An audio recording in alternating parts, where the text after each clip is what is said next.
मधुमेह हा रिव्हर्सिबल आहे का? बरेच लोक असं विचारतात की मधुमेह झाल्यावर आता कायमस्वरूपी औषधं आहेत, पण जेव्हा तुमची HbA1c 5.5 किंवा येते तेव्हाच जर तुम्ही ट्रीटमेंट सुरू केलीत तर हा रिव्हर्सिबल नक्कीच होऊ शकतो का?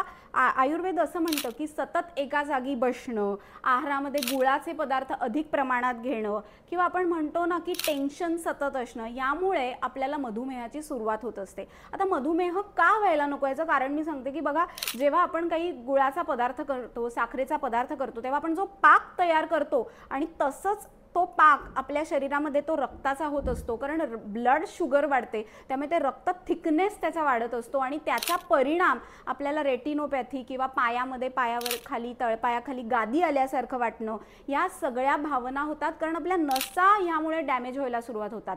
तर तुमच्या आई वडिलांना मधुमेह असेल किंवा तुमचं वजन जास्त असेल, तुम्ही प्री डायबेटिक असाल, तर तुम्ही योग्य वेळी ट्रीटमेंट घ्या आणि तुमच्या जीवनामधला जो साखर खाण्याचा आनंद आहे तो मेंटेन ठेवण्यासाठी या साखरेवर नियंत्रण ठेवा. आणि अधिक माहिती हवी असेल किंवा यासाठी काय ट्रीटमेंट घ्यायची हे जाणून घ्यायचं असेल तर डॉक्टर पुष्कराज धामणकर हे दादर ठाणे या क्लिनिकमध्ये असतात, त्यांना तुम्ही भेटू शकता.